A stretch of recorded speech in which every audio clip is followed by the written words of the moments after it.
नमस्कार, आप देख रहे हैं स्पेशल रिपोर्ट और आपके साथ मैं हूं भानु दीक्षित।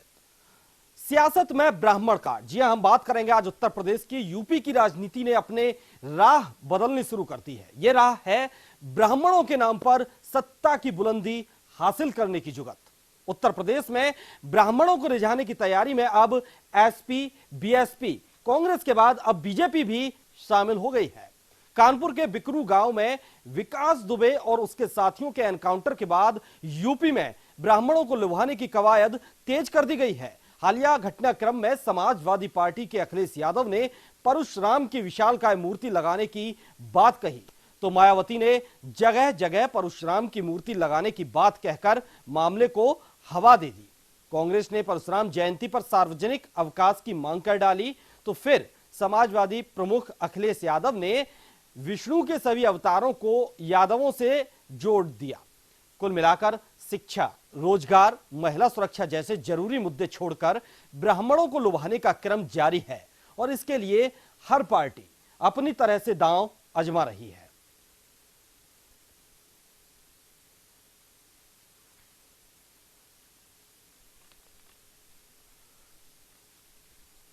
तो अब बीजेपी ने ब्राह्मणों के लिए बीमा पॉलिसी निकाल दी है। समाजवादी पार्टी ने 108 फुट ऊंची भगवान परशुराम की मूर्ति लगाने का ऐलान क्या किया, उसके बाद बीएसपी भी राजनीति के अखाड़े में कूद पड़ी और भगवान परशुराम की एसपी से भी ऊंची मूर्ति लगाने का ऐलान कर डाला।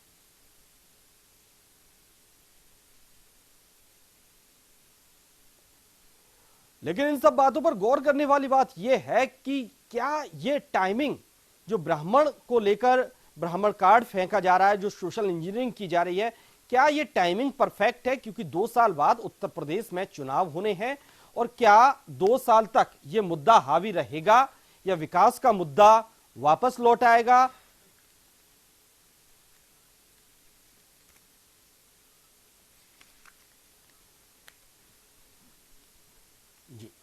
तो इस वक्त मेरे साथ हमारे विशेष संवाददाता शेखर आनंद त्रिवेदी लखनऊ से हमारे साथ जुड़े हुए हैं और मेरे सहयोगी सुनील सुशीला शर्मा भी हमारे स्टूडियो में हमारे साथ जुड़े हुए हैं।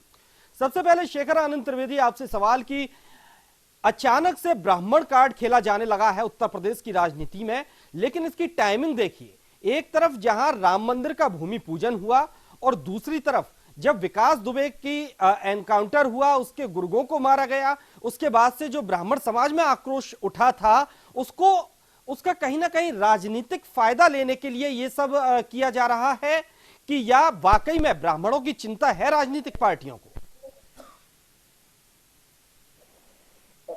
देखिए, जिस तरीके से ये पूरा मामला उठा है, जिस तरीके से ब्राह्मणों को खासतौर से विकास दुबे का जब एनकाउंटर हुआ उसके बाद जिस तरीके की स्थिति बनी उत्तर प्रदेश में, तो सभी राजनीतिक दलों ने इसको भुनाने में कोई कसर नहीं छोड़ी है जी। और जहां तक बात रही कि ब्राह्मण किस तरीके से लामबंद होगा, तो देखिए, विकास दुबे से बड़ा बदमाश था श्री प्रकाश शुक्ला।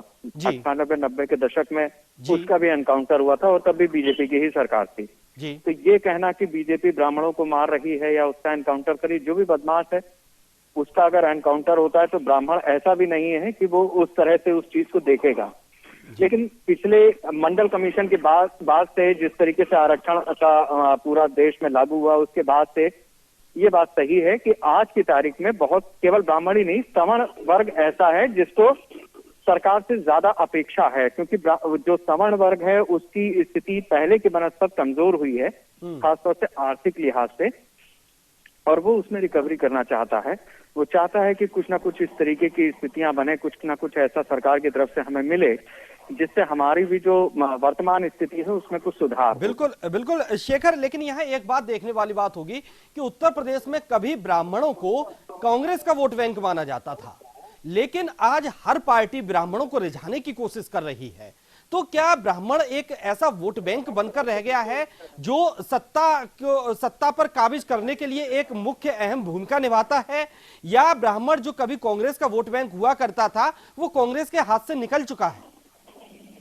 देखिए, अगर आप ये सोचेंगे कि ब्राह्मण कांग्रेस का वोट बैंक है या दलित कांग्रेस का वोट बैंक है, तो इस तरीके से सोचना गलत है। देखिए, जो बहुत सारी पार्टियां हैं वो 1947 में थी ही नहीं, अलग अलग समय पर उनका प्रादुर्भाव हुआ और अलग अलग समय पर उन्होंने अपनी तरह से राजनीतिक जगह बनाई है। तो भारतीय जनता पार्टी जिसका जन्म ही 80 में हुआ है, या उससे पहले जनसंघ भी था, तो वो भी 60 के दशक में सामने आया। तो ऐसे में जब जब पार्टी, जैसे जैसे लोकतंत्र का विस्तार होता गया, लोगों को, लोगों की भावनाओं को, लोगों के विचारों को एक स्टेज देने के लिए अलग अलग राजनीतिक मंच भी सजने लगे। इसी तरीके से जो मंडल कमीशन की राजनीति हुई, उसके बाद जब आरक्षण लागू हुआ, समाजवादी पार्टी 1991 में बनी, उससे पहले जनता दल हुआ शेखर, करता था। आपको रोकेंगे। हमारे साथ समाजवादी पार्टी के प्रवक्ता और अखिलेश सरकार में पूर्व कैबिनेट मंत्री रहे और इस मूर्ति के रणनीतिकार माने जाने वाले प्रोफेसर अभिषेक मिश्रा हमारे साथ जुड़ गए हैं। बहुत बहुत स्वागत है प्रोफेसर अभिषेक मिश्रा आपका न्यूज इंडिया चैनल पर। थैंक यू भानु जी, कैसे हैं आप? जी मैं बहुत अच्छा सर। अभिषेक जी, एक सवाल आजकल बहुत ये उठ रहा है कि ब्राह्मण कार्ड खेला जा रहा है उत्तर प्रदेश की राजनीति में, सोशल इंजीनियरिंग पर आ गई है सभी पार्टियां। तो जब समाजवादी पार्टी ने मूर्ति का ऐलान किया तो ऐसा नहीं है कि एकाएक ऐलान कर दिया गया। पिछली साल भी आपने दिसंबर 2019 में ऐलान किया था, उसके बाद मार्च में भी किया था, हर बार आप करते रहे हैं। लेकिन ये जो टाइमिंग अब रही, एक तरफ विकास दुबे का एनकाउंटर होता है, ब्राह्मणों में नाराजगी देखी जाती है, भूमि पूजन होता है राम मंदिर का, उसके बाद समाजवादी पार्टी परशुराम की मूर्ति बनाने का ऐलान कर देती है। तो ये टाइमिंग इसी वक्त क्यों? क्योंकि अभी तो 2 साल हैं चुनाव में, और क्या 2 साल तक ये मुद्दा हावी रहने वाला है? जी भानु जी, आपने 2 बातें कही।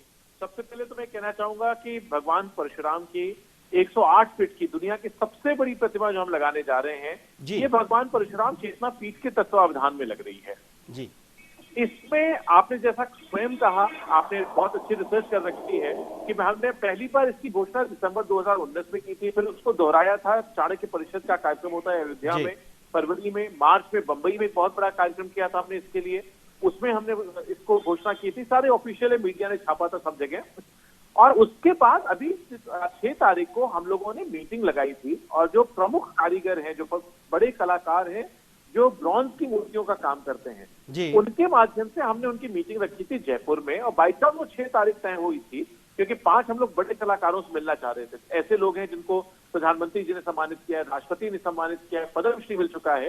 तो वो मीटिंग हमारी 6 तारीख को थी। तो वो 6 तारीख की मीटिंग के बाद हमने दोबारा उसकी जो फोटो रिलीज की, तो ये सारी चर्चा उससे शुरू हो गई।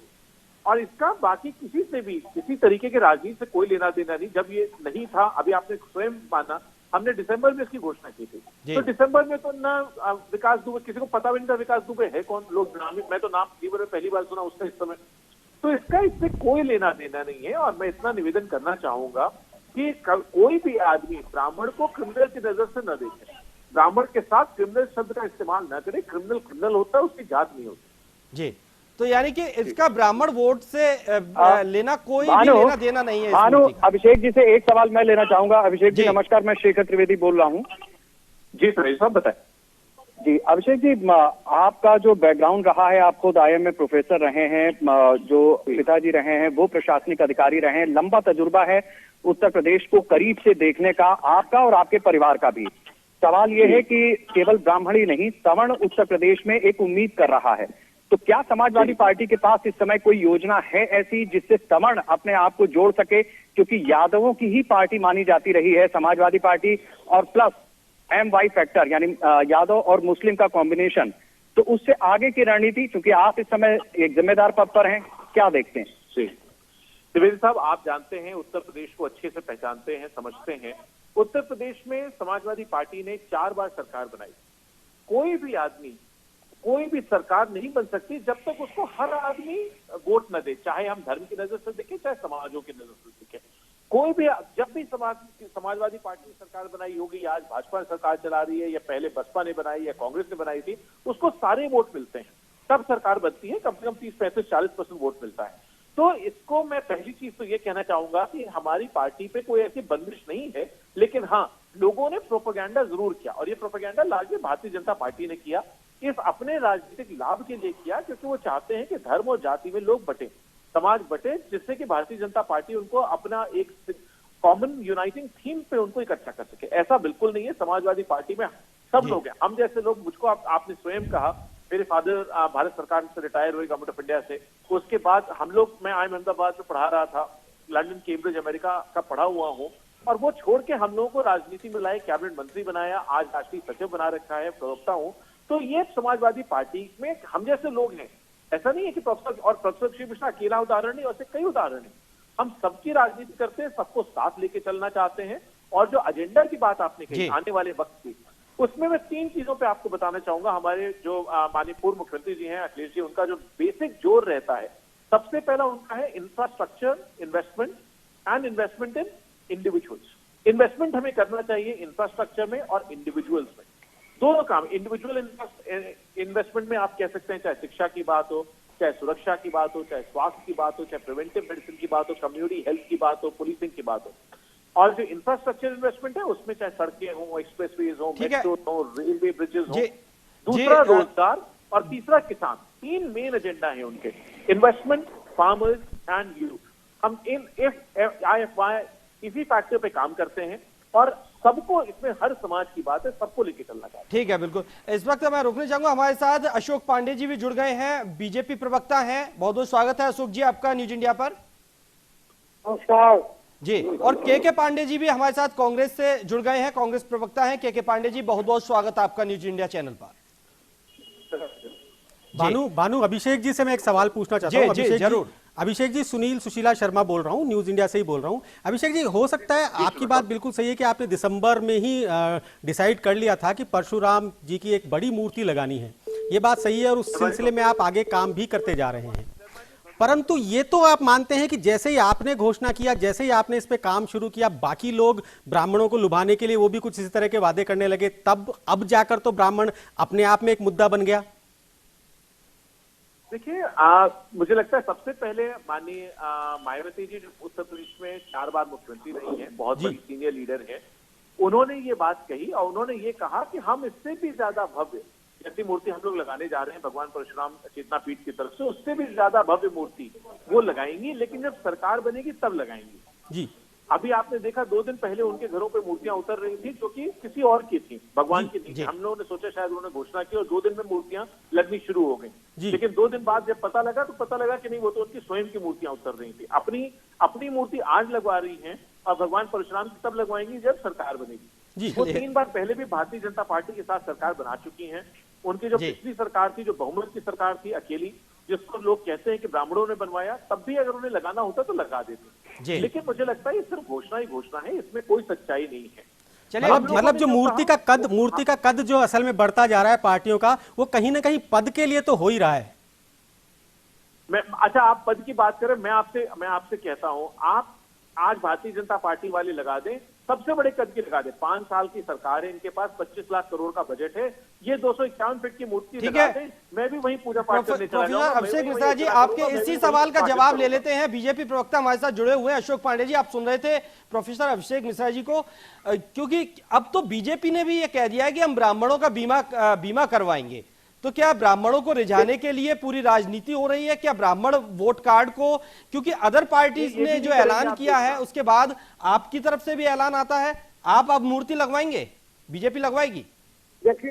देखिए आपको बता दें कि हमारी पार्टी सबका साथ सबका विकास की बात करती है। ब्राह्मण हो, ठाकुर हो, अगरा हो, पिछड़ा हो, हिंदू हो, मुसलमान हो, हमने सबके ध्यान, अंतिम आदमी को हमारे निगाह में है।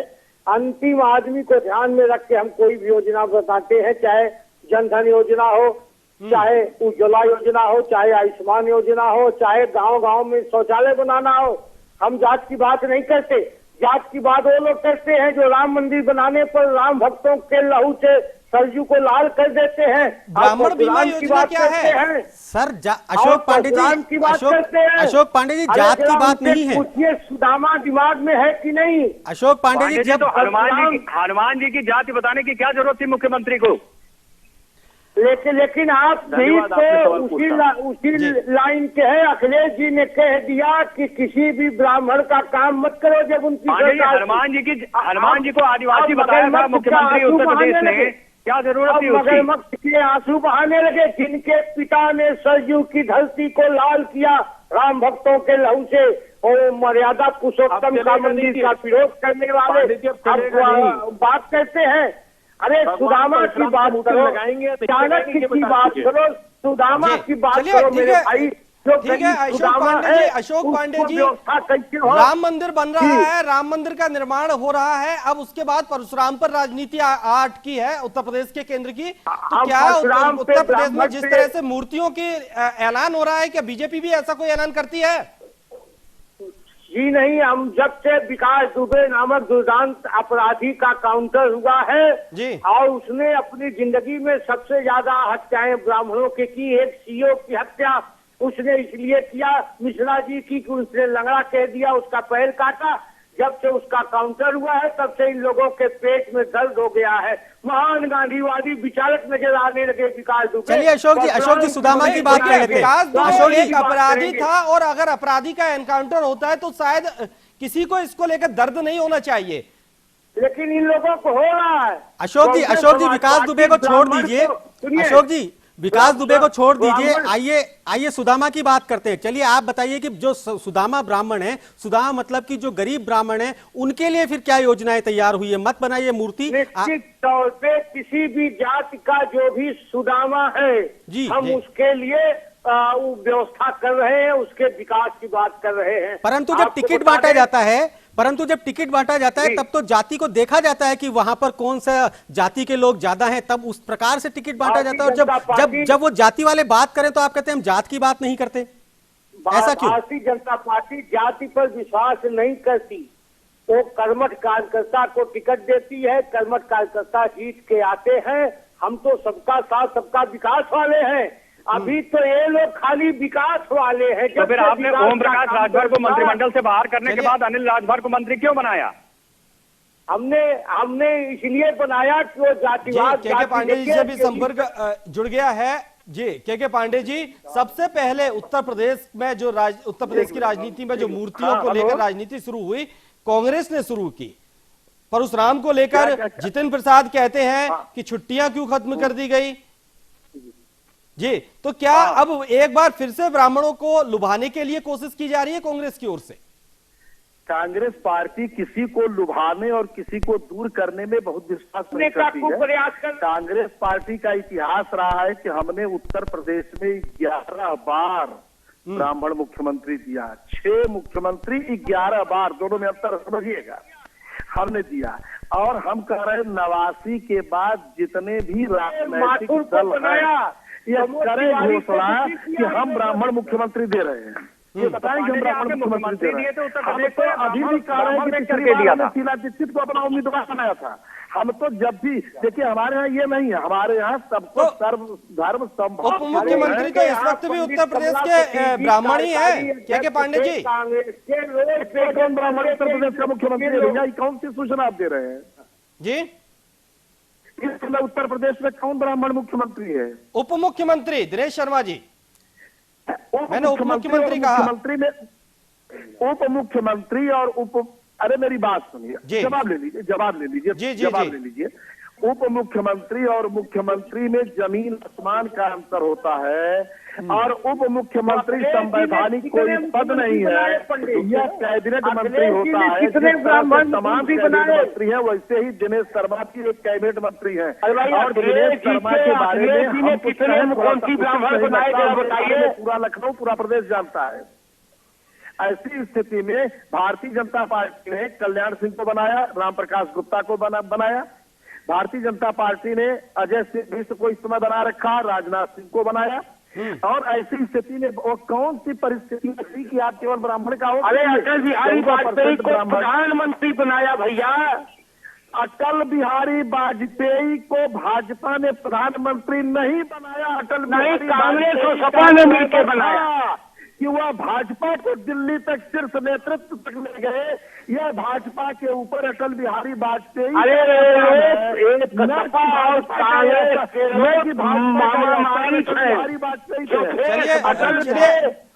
सुशीला जी, यहाँ पर एक सवाल ये बनता है इस वक्त कि क्या ये जो ब्राह्मण कार्ड है 2 साल तक जिंदा रह पाएगा? सोशल इंजीनियरिंग का ये फॉर्मूला चल पाएगा या विकास की बातें होने लगेंगी, धर्म की बातें होने लगेंगी? पांडे जी, दोनों पांडे जी जो हैं, आप बिल्कुल सही बात है। आप अपना कह रहे हैं कि आपने हमेशा मुख्यमंत्री ब्राह्मण दिया और आप कह रहे हैं कि हमने अटल बिहारी वाजपेयी जो ब्राह्मण थे उन्हें प्रधानमंत्री बना दिया। ठीक है, आपकी बात सही है, ये पुरानी बात हो गई। मैं कह रहा हूं अब आप क्या वाकई में उसी दिशा में चलना चाहते हैं? मैं सबसे पहले अशोक पांडे जी से पूछना चाहता हूं। अशोक पांडे जी, भी आप कह रहे हैं हमें जात से कोई मतलब नहीं, लेकिन फिर आप कहते हैं कि अटल बिहारी वाजपेयी को हमने प्रधानमंत्री बनाया। ये दो चीजें असल में यही उन्होंने कहा कि किसी ब्राह्मण को बनाया, तो हमने कहा जी हमारे यहाँ ब्राह्मण बना जी। तो अब आगे का क्या है? आगे की जो रणनीति है उसमें ब्राह्मणों को, क्योंकि विकास दुबे के बाद असल में हम पहली बात तो हम एक करेंगे कि ब्राह्मणों को इन मामा मारीचों से बचाएंगे। सपा और कांग्रेस जो मामा मारीच की पार्टी है, राहुल गांधी को जनेऊ पहना देंगे तो कहेंगे ब्राह्मण है, कहेंगे हिंदू है, फिर जब टोपी लगा देंगे तो कहेंगे मुसलमान है। इन मामा मारीचों से हम बचाएंगे। लेकिन अशोक जी, ये तो प्रोफेसर अभिषेक मिश्रा जी, सवाल आपसे है कि जब अब बात अगर ब्राह्मण मुख्यमंत्री उप मुख्यमंत्री की चल रही है, तो आपकी पार्टी से कोई चेहरा उप मुख्यमंत्री के लिए हो सकता है? हाँ, अभिषेक मिश्रा को ले आए अखिलेश जी। देखिए, मैं इतना कहना चाहूंगा, अखिलेश जी घोषणा करें कि अभिषेक मिश्रा मुख्यमंत्री होंगे अगली बार। जी सुन लीजिए, अशोक पांडे सुन लीजिए, उसी बात का जवाब दे रहे हैं। अभिषेक जी बोल रहे हैं कुछ। जी देखिए, ये भारतीय जनता पार्टी में क्या होता है और कांग्रेस में क्या होता है, ये तो ये लोग बेहतर जानते होंगे। मैं इतना जानता हूं कि समाजवादी पार्टी में विधायक मंडल दल जो जीत करके आएगा वो अपना नेता तय करेगा। ये आज की बात नहीं है। 2022 में जैसे ही हम लोग जीत के आते हैं, आपको इसका निर्णय बता दिया जाएगा और उस समय जो पार्टी निर्णय लेगी, जो विधायक मंडल दल निर्णय लेगा, वो होगा उस समय। ठीक है अभिषेक जी, ये तो भविष्य की बात रही जी, ये तो भविष्य की बात रही, 2022 की बात रही। अखिलेश यादव जी समाजवादी पार्टी से मुख्यमंत्री का हमेशा चेहरा रहे हैं और लगता है आगे भी रहेंगे, लेकिन क्या किसी ब्राह्मण चेहरे को आगे करेगी समाजवादी पार्टी? देखिए, हम लोग लगातार काम कर रहे हैं, पूरे उत्तर प्रदेश में काम कर रहे हैं। याद करिए, अखबारों में निकला था। जी सुन लीजिए। जी पांडे जी क्या बोलना चाह रहे हैं, सुनिए जी। हम लोग लगातार काम कर रहे हैं। हम सब लोग माननीय अखिलेश यादव के सिपाही हैं, समाजवादी पार्टी के सिपाही हैं और समाजवादी पार्टी में समाजवाद की नीतियों में विश्वास रखते हैं। और इस समय एक ही मकसद है, उत्तर प्रदेश में जिस तरीके का अत्याचार हो रहा है, जिस तरीके का जुल्म हो रहा है, अरे साहब, डॉक्टर लोहिया ने कहा था कि जंगल राज हो गया है, हमारा परिवार है। देखिए अभिषेक जी जो अभी दुर्दांत अपराधी विकास दुबे का एनकाउंटर हुआ, उसको लेकर आप अत्याचार मानते हैं? भानु जी, एक तो मैं इनसे निवेदन करना चाहूंगा, सभी सम्मानित लोग हैं जी, जब मैं बोलूं तो ये ना बोले, इनकी बात पूरी सुनता हूं, कभी बीच में नहीं टोकता। बिल्कुल बिल्कुल, ये बता ले, मर्यादा इनसे भी एक उम्मीद रखता हूं। जी, अब आप सवाल पूछे भानु जी दोबारा। जी, आपने कहा कि ब्राह्मणों पर अत्याचार हो रहे हैं, तो क्या जो अभी मैंने ब्राह्मणों पे नहीं कहा भानु जी, मैंने ब्राह्मणों पे नहीं कहा, मैंने कहा उत्तर प्रदेश में जो अत्याचार हो रहा है। मैंने सिर्फ ब्राह्मणों की बात नहीं की। आज सिर्फ आपको ऐसा लगता है सिर्फ ब्राह्मण नाराज है?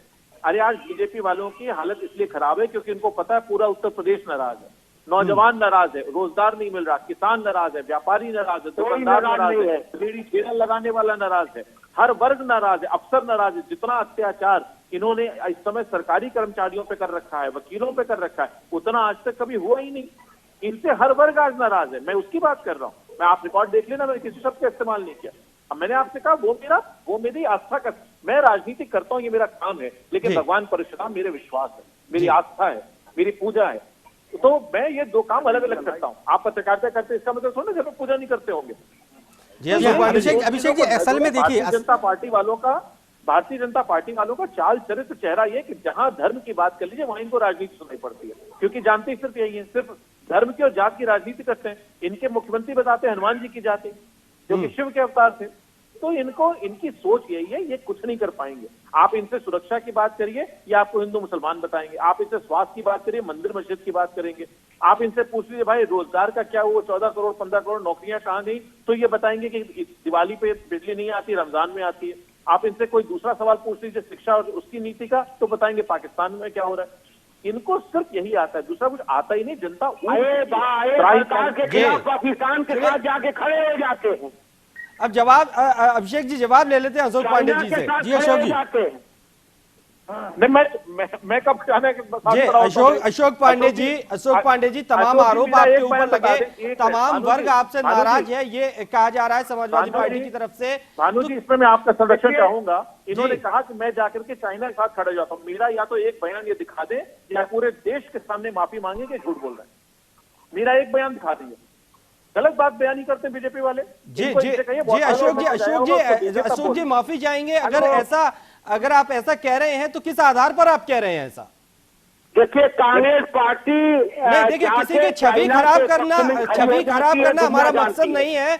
नहीं, देखिए आपने अगर जो बात कही है, जो बयानबाजी की बात अभी आपने कहा है, वो किस आधार पर कहा है? अगर ऐसा कोई बयान है तो बताइए।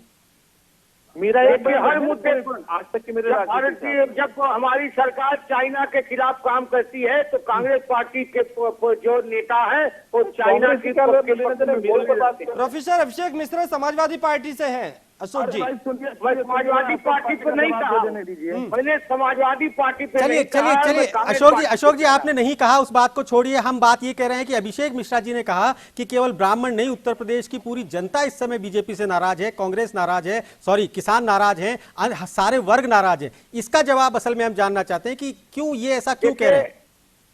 देखिए, हर वर्ग प्रसन्न है। आपको बता दें, उत्तर प्रदेश में कानून व्यवस्था में 30 से 70% तक का कानून व्यवस्था ठीक हुई है। उसके बाद हमने जिन अपराधियों का काउंटर किया, हर काउंटर पे विधानसभा में नेता विरोधी दल अखिलेश यादव जी के चहेते बार बार छिनछनाने लगते हैं। क्यों छिनछनाने लगते हैं? चलिए आप सभी लोगों से बस एक बात इतनी सी कि जैसे ही ब्राह्मण की बात आती है, जब वोट की जरूरत होती है तो वाकई ब्राह्मण को याद किया जाता है। उसके बाद आगे 3 साल आप बाकी सब काम करते हैं और जैसे ही दोबारा चुनाव आने लगते हैं तो एक बार फिर से कद की और पद की लड़ाई में आप भगवान परशुराम की मूर्ति लगाना शुरू करते हैं। मैं किसी एक पार्टी की बात नहीं कर रहा, जिस प्रकार से हर तरफ से इस तरह की चीजें आई हैं उस बात को हम आगे बढ़ा रहे हैं कि ब्राह्मण को, असल में ब्राह्मण हर बार आपको सत्ता तक पहुंचाता है, चाहे कोई भी पार्टी हो। हर पार्टी को उत्तर प्रदेश में ब्राह्मण ने सत्ता तक पहुंचाया है, परंतु सत्ता पे पहुंचने के बाद में ब्राह्मण को भुला दिया जाता है और ब्राह्मण को फिर उसके बाद अगली बार दोबारा किसी पार्टी की शरण में जाना होता है, वो किसी और पार्टी को जाकर सत्ता नशीन करता है। इस बार क्या होगा वो बाद की बात है, देखते हैं। जी बिल्कुल सुनील जी, फिलहाल वक्त भी इजाजत नहीं देता चर्चा को बढ़ाने के लिए। आप सभी मेहमानों का हमारे साथ जुड़ने के लिए बहुत बहुत शुक्रिया, बहुत बहुत धन्यवाद। तो बता दें कि सियासत में ब्राह्मण कार्ड खेला जा रहा है। सबसे पहले शुरुआत कांग्रेस की ओर से की गई, उसके बाद समाजवादी पार्टी ने ऐलान किया कि 108 फीट की मूर्ति लगाएंगे वो उत्तर प्रदेश में, और फिर मायावती कहती हैं कि वो समाजवादी पार्टी से भी भव्य मूर्ति बनवाएंगी और लगवाएंगी। लेकिन सवाल यह है कि यह टाइमिंग इस वक्त क्यों, जब एक तरफ राम मंदिर का भूमि पूजन हुआ और उधर विकास दुबे एनकाउंटर के बाद से कुछ ब्राह्मणों में नाराजगी देखी गई, उसके बाद से ही ब्राह्मण कार्ड फेंक दिया गया। अब यह कितना असर करता है उत्तर प्रदेश की राजनीति में, यह देखने वाली बात होगी और यह भविष्य के गर्त में छिपा हुआ है। फिलहाल इस चर्चा में इतना ही, दीजिए इजाजत, नमस्कार।